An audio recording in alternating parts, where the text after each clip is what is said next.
morning, colleagues and friends, and welcome to Rotterdam. Welcome to the Planetary Health Annual Meeting 2025.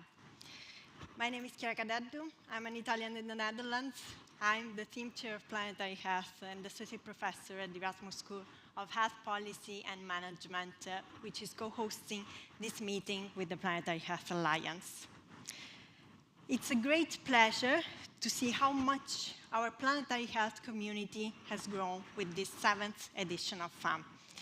Nearly 500 participants are joining us today, in person but also online. More than 400 abstracts have been submitted, and over 700 people registered to our website newsletter. These numbers are not just statistics. They are the sign of a vibrant, committed, and growing movement for planetary health. However, this enthusiasm cannot overshadow deep concerns on equal accessibility to science. Many colleagues were indeed unable to be with us today because of the current geopolitical context, of several visa denials, and several cuts to funding. This is a painful reminder that our efforts to build inclusive spaces for dialogue and collaboration are still hindered by barriers. Planetary health can only thrive when participation is open, diverse, and accessible to all. Today also coincides with the somber anniversary. It's 2 years since the beginning of a conflict whose consequences extend far beyond its borders, affecting lives, ecosystems, and the fragile balance we all depend on. Along with many conflicts still raging around the globe, this is part of the polycrisis we face, where human health, planetary health, and peace are inseparable. As we begin these days of exchange, learning, and inspiration, I would also like to take a moment to remember Jane Goodall. Her passing invites us to reflect on the values she embodied: hope, respect, and the profound sense of interconnectedness with all life on Earth. Her legacy reminds us that each of us has the power to make a difference, and that change begins with empathy and action. Let us carry this awareness with us as we go through this FAM, learning from one another, strengthening our connections, and nurturing the ideas that can help us imagine and build a healthier, fairer, and more peaceful future. Thank you for your attention.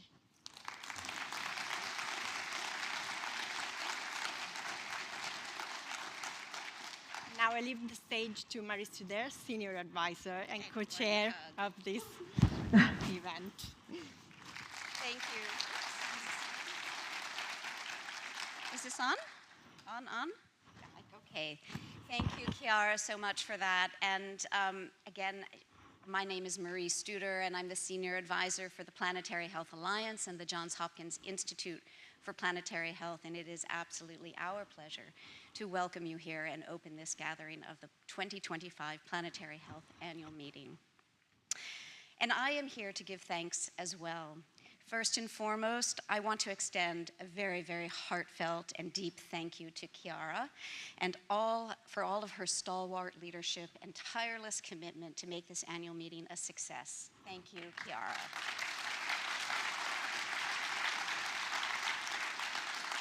I also want to acknowledge her dedicated team at Erasmus, and I won't get everybody in here, but especially I do want to thank Doris, Verle, and Richard especially, and I do need to thank our PHA leads on this, Jess Kronstadt and Tulsi Modi, because we would not be here without any of those people. So thank you, thank you. And of course, I do want to thank our program committee, many of whom are here with us today. They are our senior advisors around the world who helped shape the program that you're about to see this week and introduce us to speakers and participants alike. Also, sincere appreciation to Dean Maarten IJzerman of this Erasmus School of Health Management and Policy. Thank you so much for hosting us here in Rotterdam. We are grateful for your partnership over the last many months and look forward to much more collaboration in the future. And of course, thank you to all of you, our members, our community, our partners, our participants here and virtually, and those who aren't able to join us this week. Thank you sincerely for all the work you do on the ground. You are making this movement happen, and it is incredibly exciting, and it's just what we need. The work you do, the abstracts submitted, the guidance provided, the joy, the love, the laughter, sometimes the tears, and also for coming to the conference. Networking and sharing ideas, community building, it is all part of the foundational work of the Alliance and of this global movement, and it's growing fast and it's exciting to see. So thank you, as always, for your time, your commitment, and support. It is recognized, truly, even if we don't get to say thank you individually to all of you. We do see it, we do appreciate it, and it excites us tremendously, and we are here for you. We are here together. So please, once again, join me in applauding this incredible team that made this possible.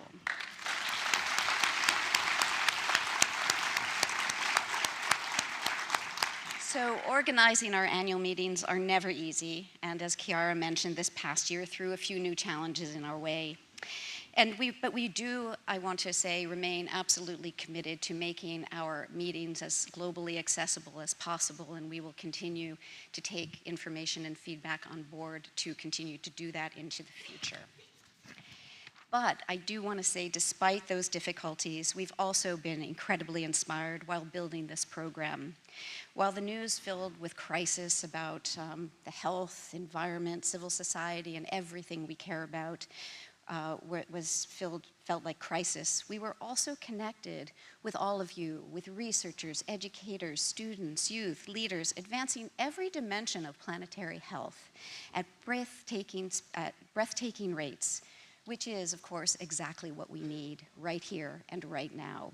So that kept us going. And this week, during this conference, you'll hear from many of these change makers who give us hope for the future, and about safeguarding human health and well-being and all life on Earth on a rapidly changing planet. So thank you all, and let's begin. Yeah.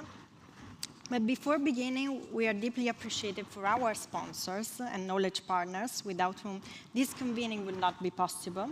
So starting from sponsors, we would like to thank the Rockefeller Foundation, the City Head Park of Rotterdam, the Impact for Sustainability Fund of Erasmus Trust Fund, the Gemeente Rotterdam, the Rotterdam Collaboration for Change, the Rotterdam Partners, Altem's Advisory, and the Association of Schools of Public Health in the European region, ASPER.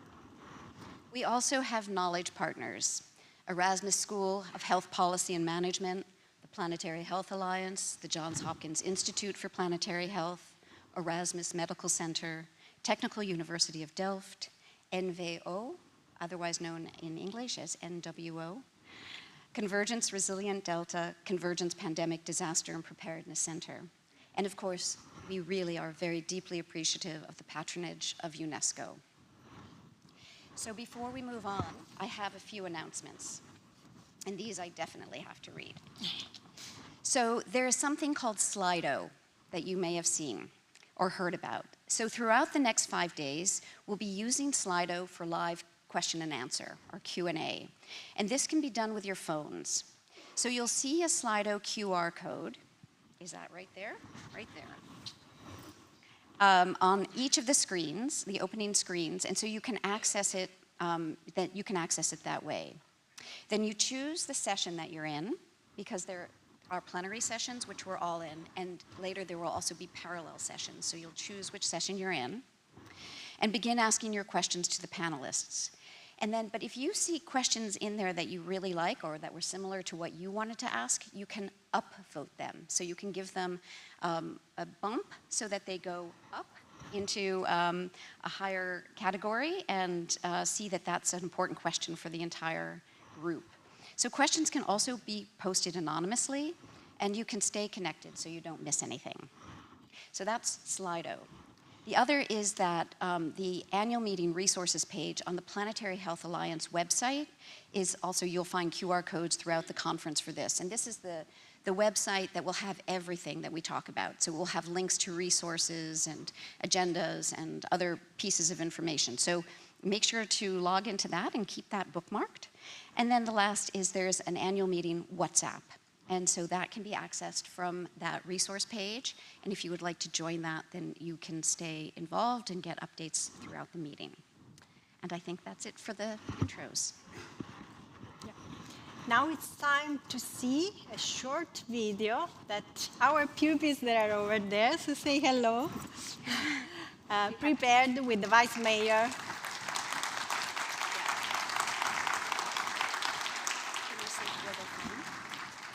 Yeah, they're coming from a school nearby in Rotterdam. Thank you for coming. Thank you.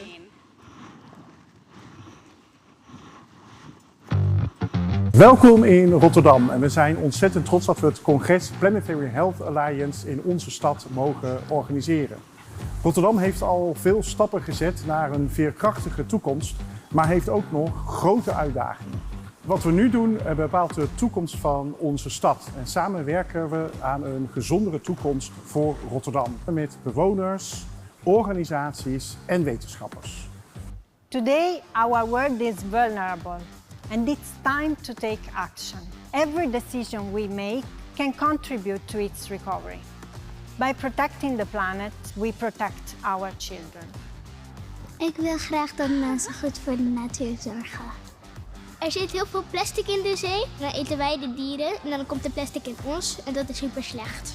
Als er veel rook komt uit de fabrieken, kan mijn vader niet goed meer ademen. Ik zou willen dat er meer bomen, een soort van bos in een stad zou zijn. Rotterdam kiest voor een gezonde toekomst en samen met jullie maken we het verschil. It's about taking responsibility today for the children of tomorrow. When the Earth's air, water and soil are clean, our children thrive too. The choices we make now will determine their future.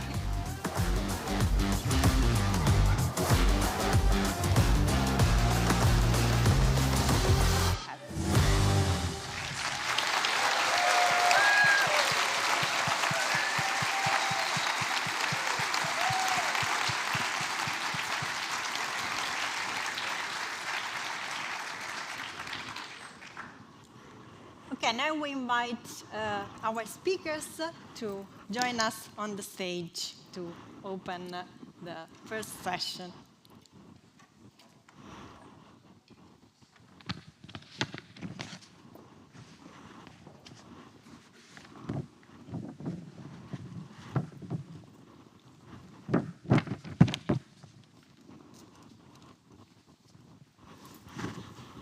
And our first speaker, unfortunately, couldn't be with us today because he has a commitment in Strasbourg, being part of the European Commission. And I would like to ask the technicians to play the video from Wopke Hoekstra, Commissioner for Climate, Net Zero and Clean Growth at the European Commission. Ladies and gentlemen, thank you very much for the opportunity to address this year's Planetary Health meeting. Climate change has, of course, far-reaching consequences, including for our health. It causes deadly heat waves, it worsens air pollution, and it threatens food and water security. And unfortunately, it will only get worse before it gets better. You only need to look at what Europe has faced recently. Extreme floods, heat waves, and wildfires in the space of just a few months. So there is no time to lose. We'll need to mitigate, we'll need to adapt, we'll need to pursue decarbonization as our strategy for a safer, healthier planet, as well as for greater resilience and competitiveness. Please allow me to highlight two main priorities in this context. First, on mitigation. The EU is committed to becoming climate neutral by 2050. We can get there by bringing businesses on board, by investing in clean tech, and by making decarbonization a massive economic opportunity. And that is exactly what the EU's new Clean Industrial Deal is about. We're accelerating permitting procedures for renewable projects. We are doubling down on grid investments to enable the shift to electricity. We're generating more homegrown renewables and lowering energy costs. And that is all with the same goal: to speed up the transition and make Europe stronger, healthier, and in the end also more prosperous. Secondly, when it comes to adaptation and climate resilience, we're working on a new integrated framework to prioritize strategic planning and resilience building. We're aiming for end of 2026, and we intend to get it right. And in our consultations with stakeholders, we heard a very clear message: make nature-based solutions the default first line of defense, and systematically integrate health into all adaptation actions.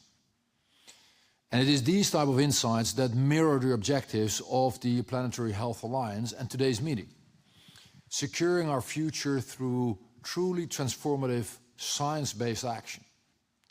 I wish you a very successful event, and I'm very much looking forward to your conclusions. Thank you very much.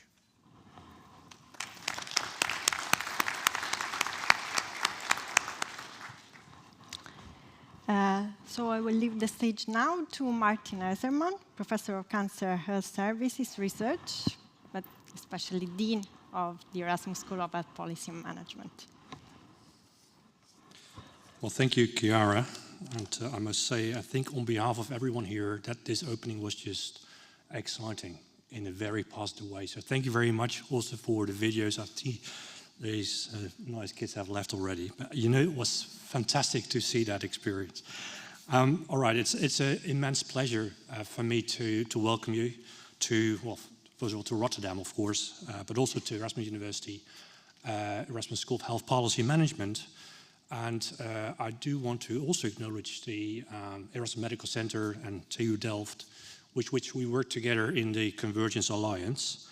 I was at the opening and the welcome reception yesterday, learning about the relation between Baltimore and Rotterdam as partner cities. So I think that's a very nice way to continue working together, also in terms of addressing the societal challenge of climate change and global warming.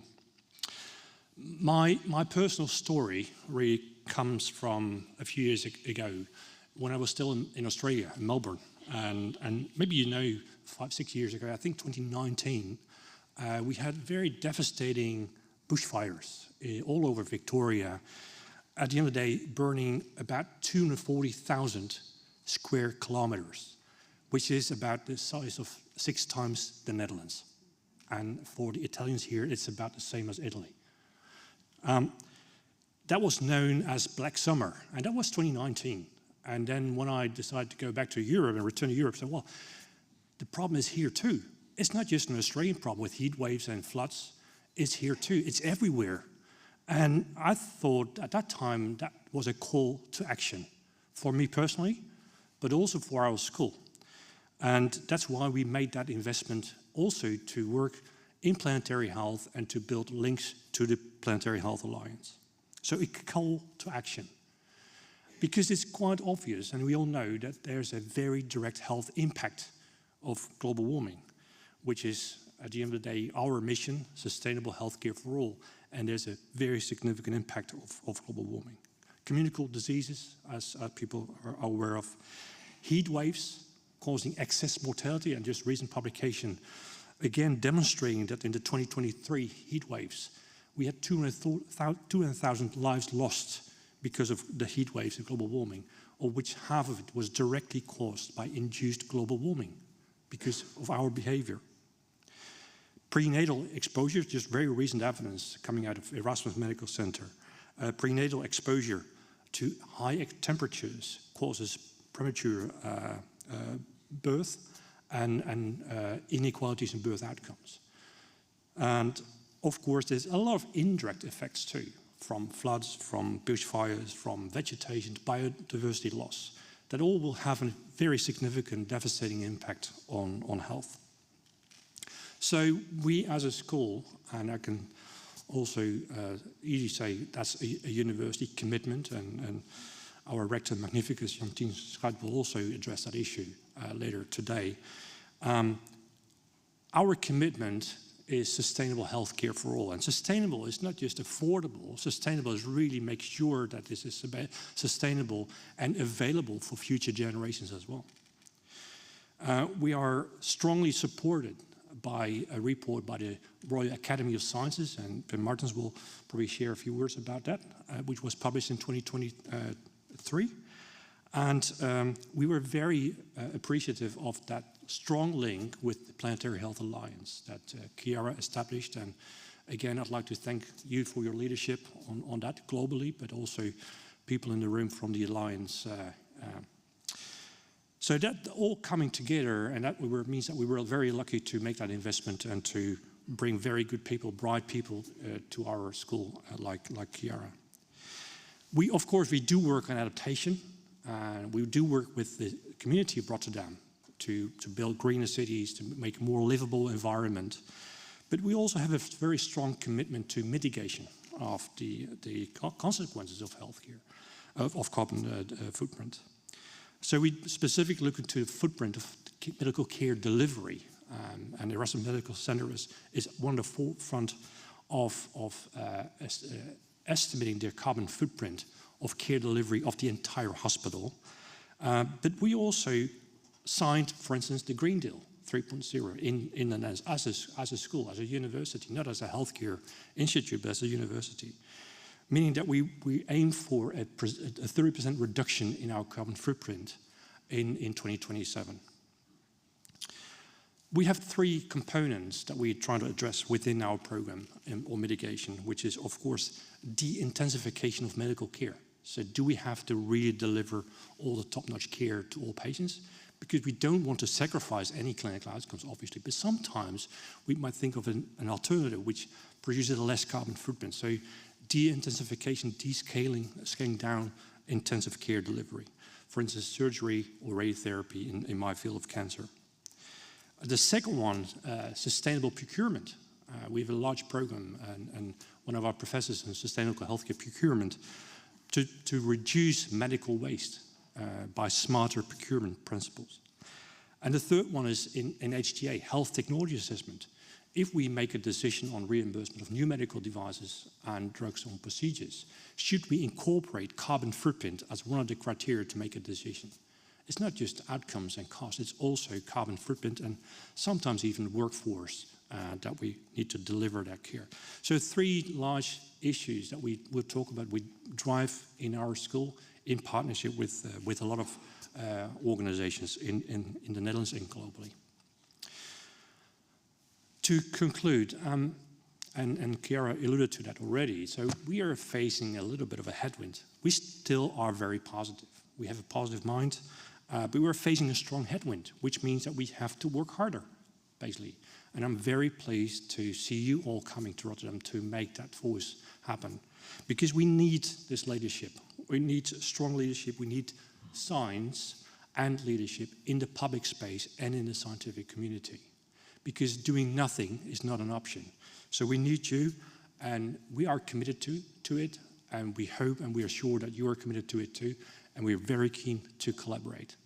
And with that, I again would like to thank you for being here, and particularly to Chiara and the Planetary Health Alliance team present with us today for leadership and for organizing this wonderful meeting. Thank you very much.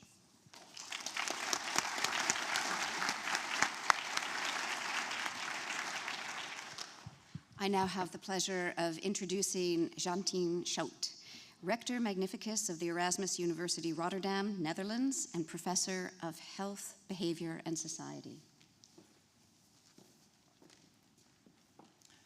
Thank you very much, Mary, and I'm so excited to be here.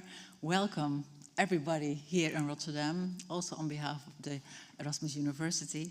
It's really a great honor to co-host this meeting, the Planetary Health Annual Meeting, together with your organization. and I'm really excited about the topic. I was really inspired by the movie, but even more when I saw the children in the back, because this is actually what we do it for. And it's also good to see that this association grew, and also the annual meeting grew in the last year. So we see that more and more people are willing to also to do the research, but also to give the commitment to act for a better planet and future for the people who live in it. For me personally, the most powerful reason to support planetary health is the relevance for young people and future generations. And we already saw the children here in the back. Because the students, they will face and live with the long-term consequences of today's choices. They remind us that sustainability is not only about policy or infrastructure, but also about values. How we teach, how we lead, and how we care for each other and for our planet. And in Erasmus University, we have our Erasmian values. 3 of them are very important for here and now, and for this conference. One of them is societal engagement, world citizenship, and being connected. And these values, they really guide us in what we do, which choices we make, how we do our research and our education, but also how we shape our campus, and also the choices we make in our new strategy. And Maarten actually already said something about what the Erasmus School of Health Policy Management already does, but as a university we have of course more disciplines, and one important issue we really want to touch more upon in the next couple of years is inclusive prosperity. It's about well-being and prosperity here and now for the people, but also for future generations and people living in the globe. So what we say in our new strategy, we are locally embedded, and you saw that already also in the movie, but we really want to be globally connected and having an impact in global. And of course, if you say that, you also have to practice what you preach. So what we do also, to give some examples in how we work on the campus and beyond. So for instance, one of the new beautiful buildings, the Langeveld building, and you cannot see it because we're here not on the campus, but it's really one of the most sustainable buildings in the Netherlands, and we really worked hard on that.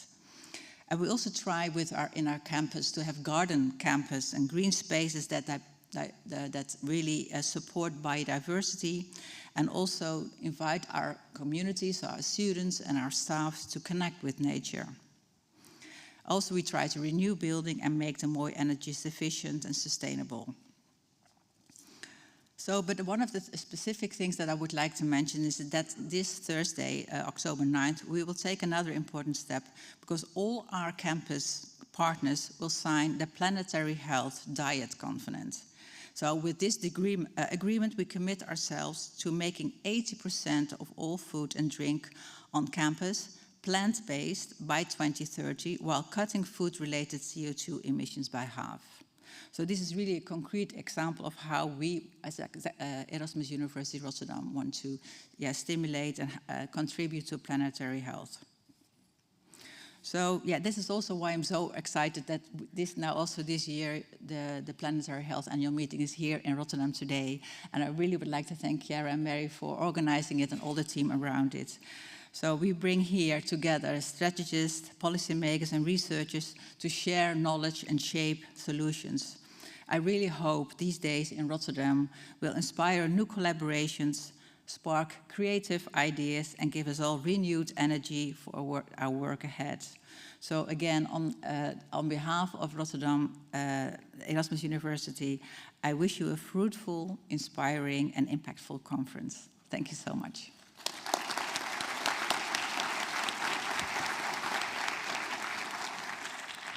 And now I have the honor and pleasure of introducing someone many of you in the audience may already know.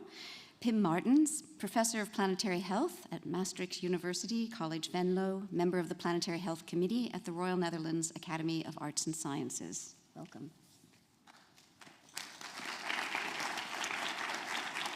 Thank you so much.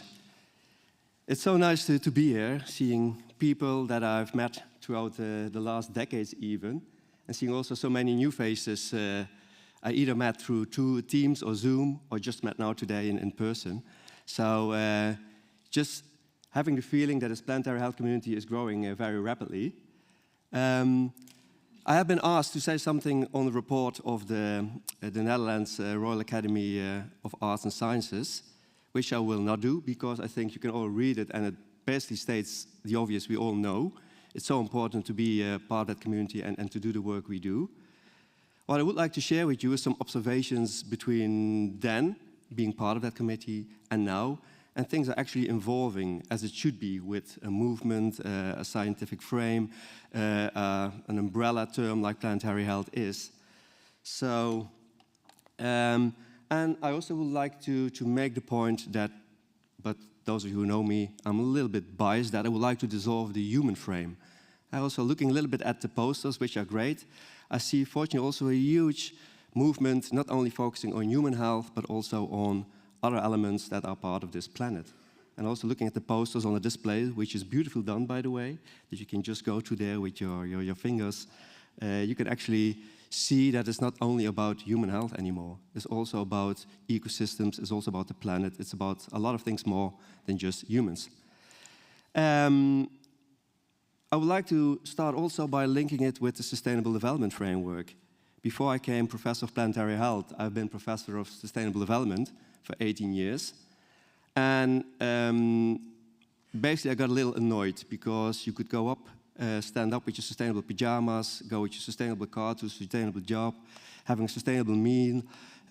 Everything was labeled sustainable, which of course in many cases was not. And I still think the sustainable development movement, as you see it, the development goals, are very, very important. They really offer us a framework, a drive, a motivation to do the things that are needed to do in these times we see. But I think we should do more than that. So despite sustainable development has been hijacked by organizations, by businesses, by governance even, I think planetary health could offer an additional or new framework, with the risk that it will be hijacked also by governance, by industries, by universities, what else you have. So I think we really should be careful with that. I don't want to stand here in 10 years saying that you have a planetary healthy pajama. Well, you already have a planetary healthy diet, but you know what I mean. So I really think we could use this framework to do the things, again, we need to do.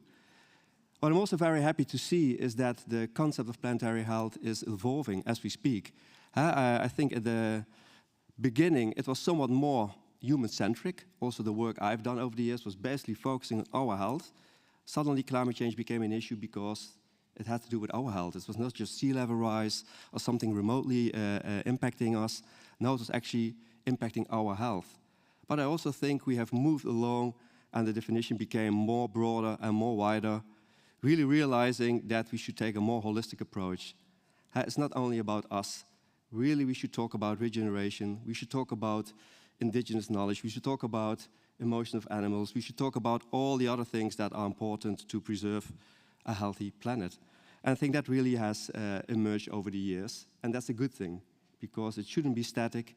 It shouldn't become a single scientific discipline only, because then you have the risk that it will be a little bit more looking inside only, and we need to have this very broad perspective on what we see surrounding us.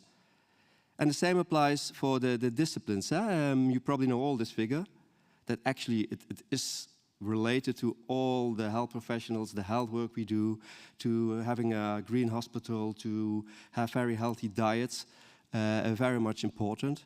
But we also talk about planetary health from the planetary boundaries perspective. Later on in this session, in this meeting, we will see also people talking about that. But of course, you could also talk it from an economic point of view. You can talk it from a social point of view. So you can talk it from a lot of different points of view. And I even think we should move a little bit further. Planetary health is a transdisciplinary field, meaning that it's not only science, but you go outside boundaries of science. But I think we even should move beyond that. There is also knowledge that needs to be explored, or knowledge that is out there that we need to incorporate. And maybe one example is non-human actors, things we can learn from nature. And I'm not talking only about nature-based solution. It's way more that we can look around us and see what you can learn from wolves, what you can learn from the big predators, for example. But there are many other things that we can learn by just observing and looking around. More and more research also shows that the living creatures in the soil, which are so tiny we cannot even see them, are very, very important for a healthy planet.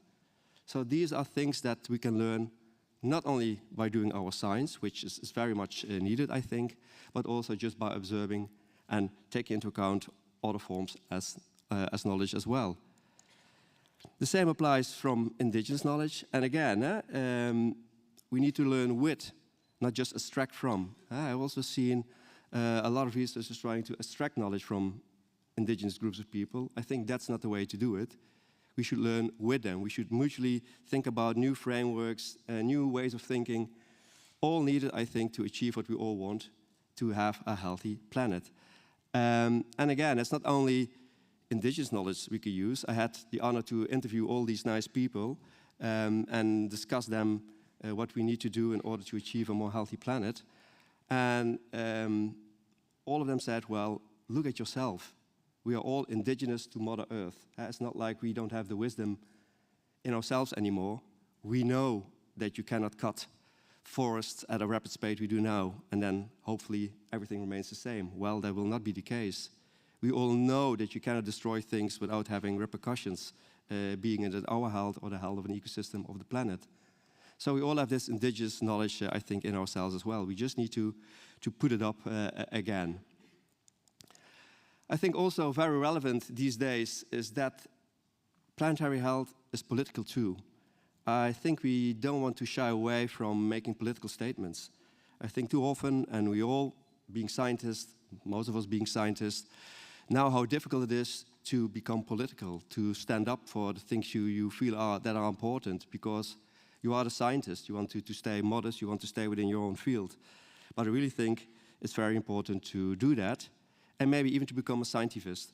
So actually trying to stand up what you believe in, trying to make a difference from that point of view as well.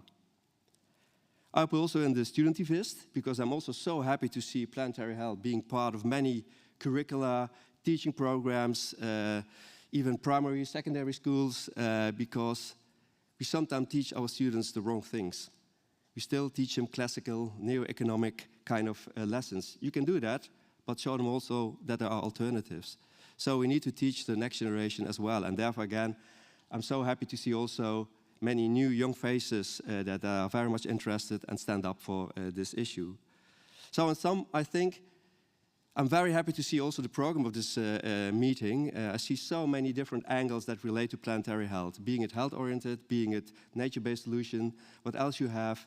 I really see a change towards a more inclusive way to look at the issue, and I really think that's needed to move forward. So, thanks again. I'm happy to be here and looking forward to meet you all in the next few hours, days to come. Thanks a lot.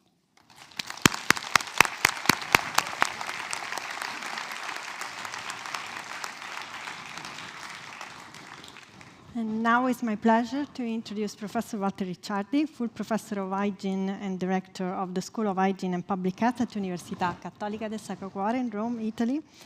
He has also many other roles, actually, but I can proudly say he was my mentor and the one who introduced me to planetary health. So it's my pleasure to Thank you very much. having you here. Thank you very much. I'm going to focus about the need for courageous leadership in science and health in challenging times. Why is that? Because we gather here today in a world that is facing extraordinary challenges. Never in human history have so many crises converged at once. Climate change, geopolitical instability, public health emergencies, the erosion of trust in science, and growing social inequality. Each of these challenges alone would be daunting. Together, they form a storm unlike any we have ever faced. And the truth is, our future hangs in the balance. If we do not find the courage to act boldly, urgently, and together, we risk passing on to future generations a planet that is unrecognizable, unstable, and perhaps even uninhabitable. Let me start with the sobering facts coming from this study recently published on the Lancet Planetary Health. 75% of young people around the world believe the future is frightening. In countries such as Brazil, Portugal, and India, the figure rises above 80%. This is not a generation filled with hope, but one filled with anxiety.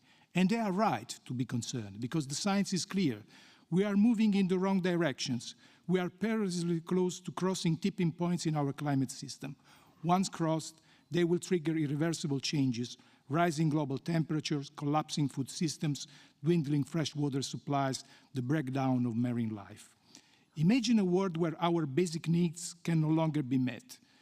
Imagine a civilization unable to sustain itself. That is the path we are on. Sir David Attenborough warned us recently, climate change is the biggest threat to security that modern humans ever faced. He is right, and the tragedy is that we were warned decades ago.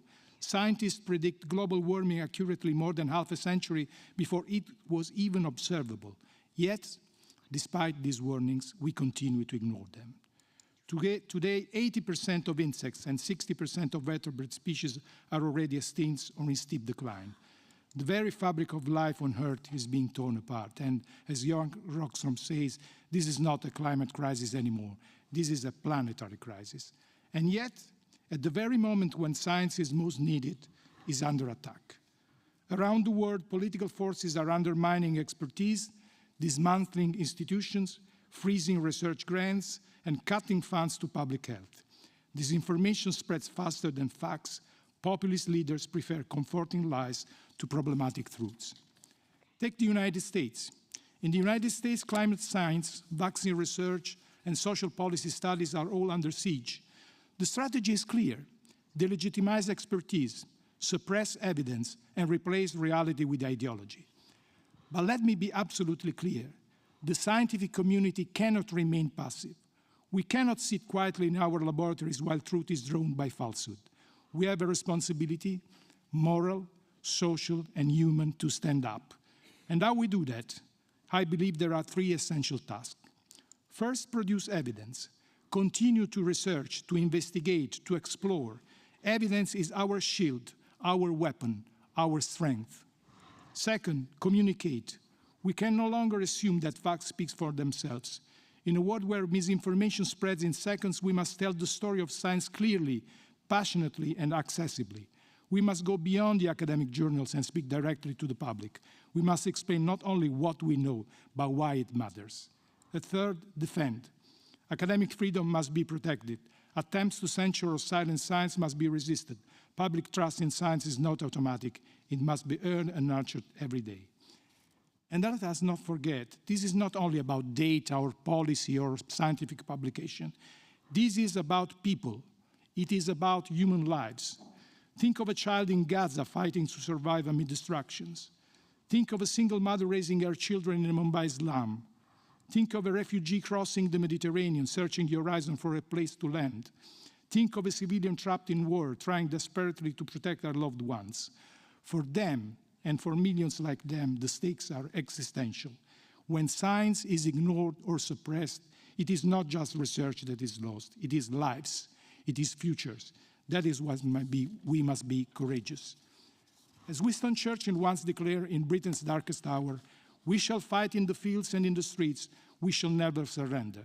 Today our battlefield is different, but our determination must be the same. We shall fight in our laboratories, we shall fight in our classroom, we shall fight in our hospital, and we shall never surrender. The warning signs are already here. Look at the United States, where research institutions are under pressure, where conspiracy theories flourish, where trust in science is eroding. This is a dangerous trajectory and must not spread unchecked. If we allow science to be dismantled, the cost will be catastrophic, measured not only in lost lives and despair, but in the collapse of the very democratic institutions that hold our societies together. But here is the good news. We are not powerless. By defending research institutions, by engaging openly with the society, by fostering international collaboration, we can ensure that science remains a foundation for progress, for security, for life. And I want to emphasize this point. Courage is contagious. When scientists speak out, when leaders make decisions grounded in evidence, when citizens demand truth, we inspire others to do the same. Change does not begin with everyone. It begins with someone. And that someone can be you, me, us. The stakes could not be higher. The future of our planet, the future of our people, the future of life itself depends on our willingness to act with courage today. This is our moment, not tomorrow, not next year, now. This is our chance to make a profound difference for all life on Earth, to choose not fear but hope, not denial but action, not surrender but courage. Let us embrace this responsibility with determination. Let us work together, scientists, policymakers, citizens, to build a future that our children will not fear but will celebrate. And let the legacy we leave be one not of distractions but of renewal. Thank you very much for your attention.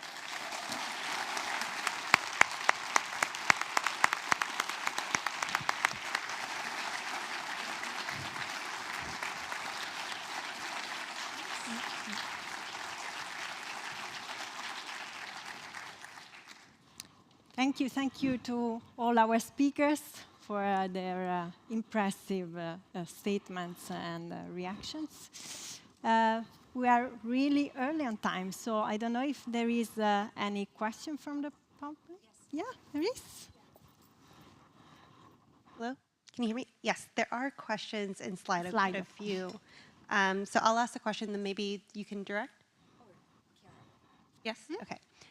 So the first question here is, how can planetary health move beyond being a scientific framework to strengthening the social movement, and how that changes society's values, health, nature, and equity?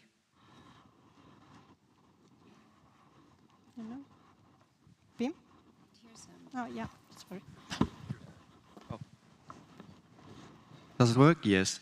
So the question is, how can planetary health move beyond science? Now, I think it already does. I think looking at, of course, it's also being part of science. There are lots of universities embracing the concept, having departments or having people appointed to actually look also in the science behind the complexity of planetary health, which is a great thing. We know quite a lot. I think we know enough to have a feeling of the urgency, but still science can underpin and research it further. But as most of you are here today, I do think we already, as a scientist, have this activist role to play, and most of us does. But there also are non-scientific things happening in the realm of planetary health. I think already the example, the children being part of it, that policies at universities are being changed, although university may be a scientific entity. We see governance becoming interested, for example, the address Wopke just made. So it's already, I already think it is a movement. And I even think it's already also, not everything that is important for planetary health is being labeled as such.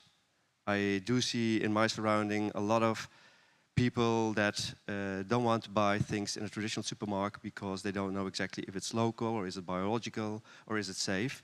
So they form their own corporations. People buying their own land, growing their own food, don't trusting the big agro industry, for example. Not always labeled planetary health, but for me, that's actually, I think, an answer to that question. A lot of things are happening, and still more to be happening, I think, in the next few years. Maybe I can also add to that, because I think that it's also about collaboration. I think that scientists can be good scientists, but if they really open also their mind and together with politicians or with companies or with societal partners, put this planetary health on the agenda and also work together on the goals and reach the goals, but everybody can still stick to their main responsibility. But that means that you have to listen and very carefully listen to each other and also acknowledge that there's more knowledge than scientific knowledge. That is also knowledge of citizens, knowledge of, well, and that is, I think, also important to add, not only to that scientists changed, but they also can form more collaborations.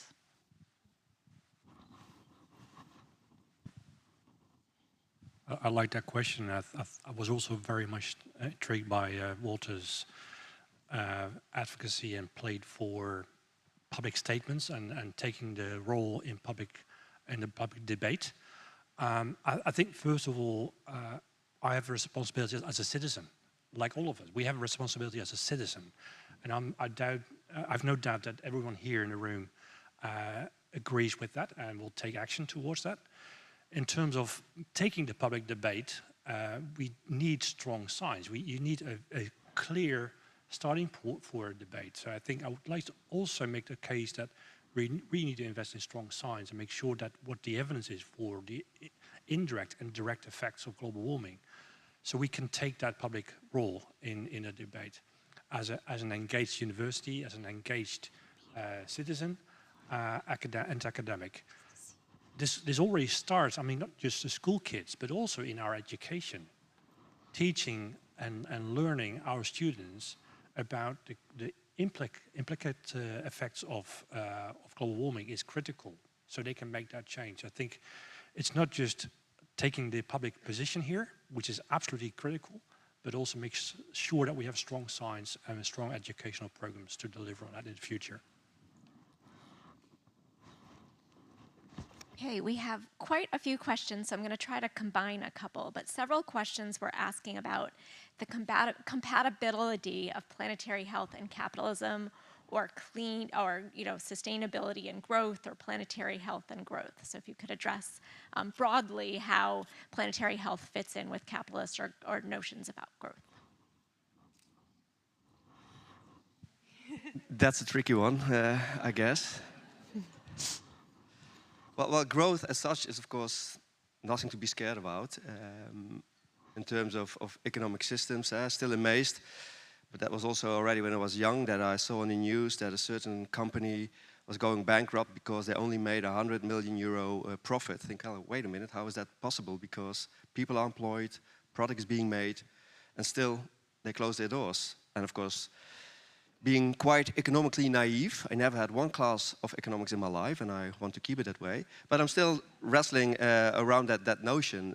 And also what I do know is that some of the indicators we use, or politicians use, or companies use, are somewhat biased, obviously. Yeah? Don't take into account ecology, worth of ecosystem, other values that are not within the economic realm. So there is a kind of a tension between capitalism, I think, and some of the things we see happening on our planet, because a lot of the things that are driving climate, that's driving biodiversity loss, is of course linked to economics, to money issues. And again, I'm not against growth, but you have very nice alternative systems like the donut economy, like other incentives that probably do a better job, and there are other indicators that probably give you a better sense of what an economy really does, instead of just GDPs and all the traditional economic incentives. But again, I think if you have the solution, then probably you would have the $1 million prize one. I don't have it at hand, just an observation. I think to add to that, I mean, we can drill down economics to economic growth. I think that's not a fair point here, to be honest. I think there's much more to say about economics than just economic growth and capitalism, because creating the right incentives to participate or to change behavior also requires some expertise from economics and different other disciplines, psychology. So we can, again, I support that statement about transdisciplinarity and holistic. I think also, and I'm not an economist, by the way. I don't have a conflict of interest here, but I do want to make a case that this is much broader than just economic growth to make sure that we deliver on impacts of climate change. Great. These are not easy questions, but we're going to do it. So some people have recently discussed the carbon footprint as an arbitrary measure of sustainability. What are your thoughts? And what is an accurate representation of sustainability efforts?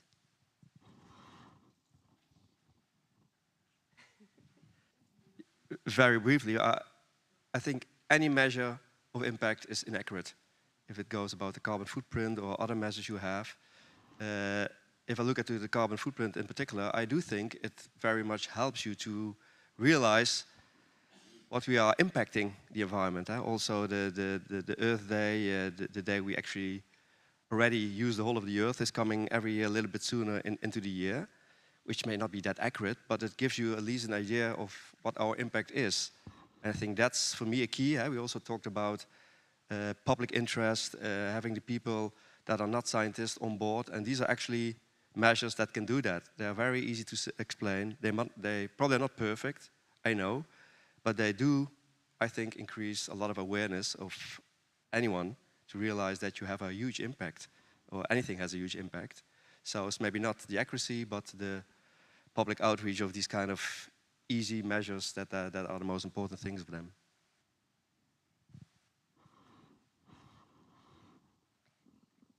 So I think there's a lot of interest in the activism piece. So there's a question about how do you see the role of social mobilization? There were 250,000 people marched in Amsterdam on Sunday to protest the Gaza genocide. How can we mobilize around climate crisis? And they note that the next Netherlands climate march is on October 26th.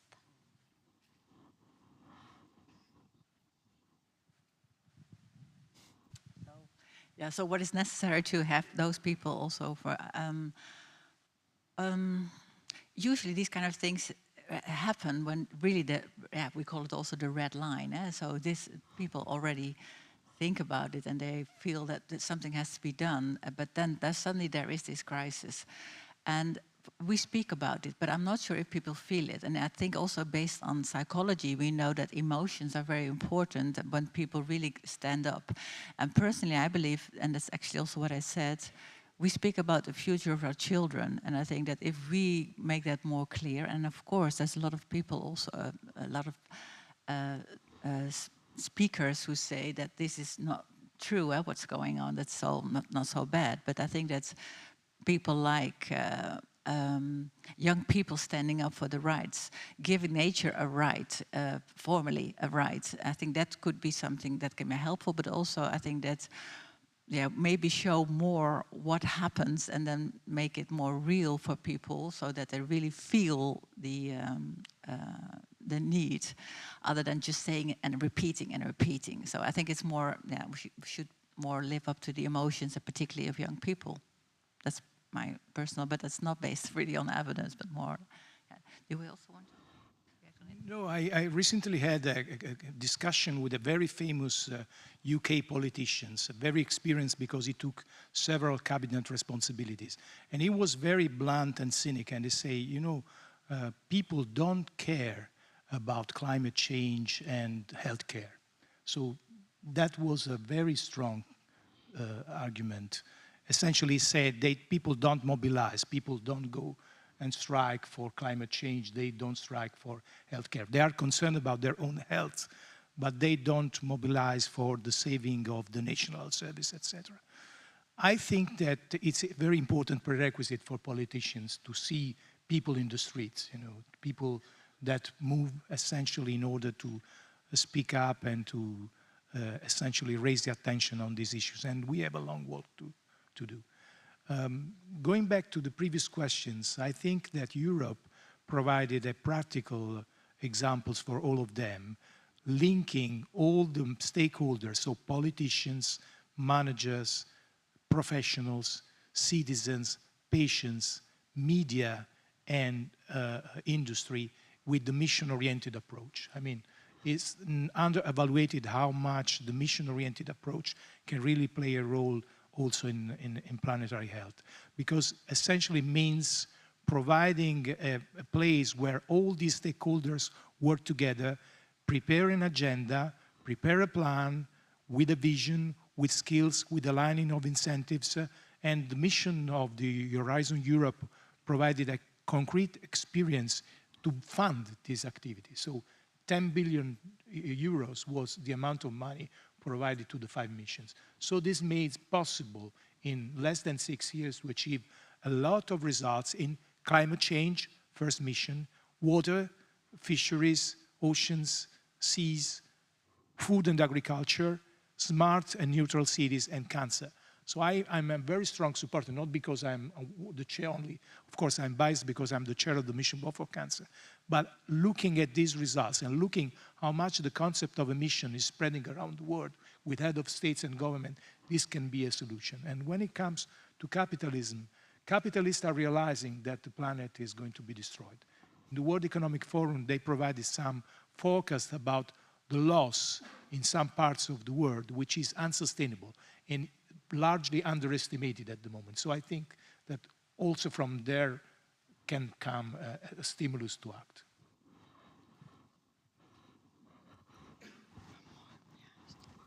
Last one. Last question, yes.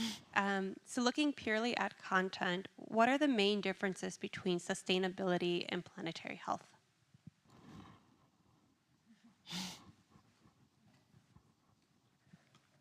I think there's, of course, a huge overlap. I think the reason that we have concepts like sustainable development and planetary health is because we are driven by a concern of the things we see surrounding us, being it social justice or climate change or inequality, these kind of things.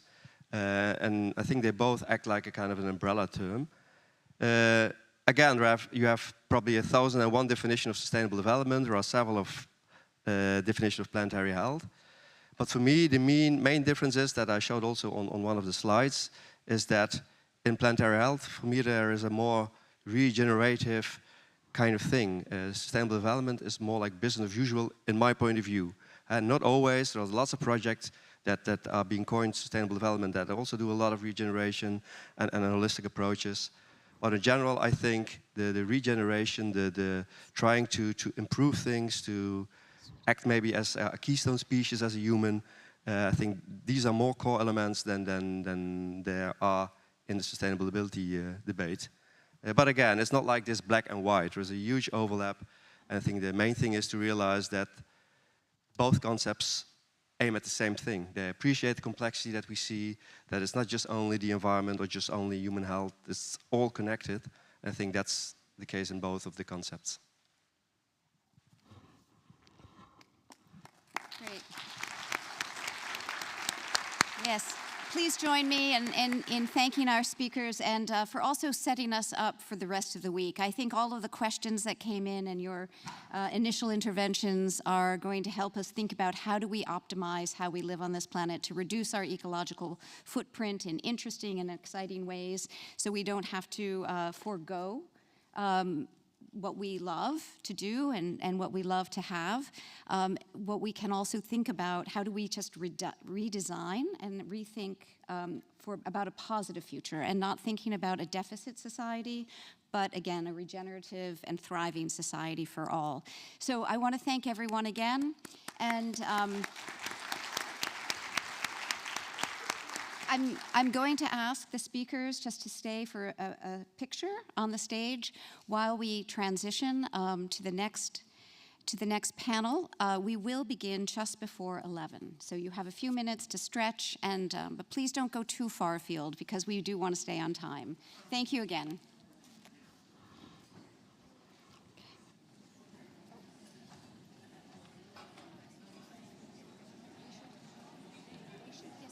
Hang on one second. I think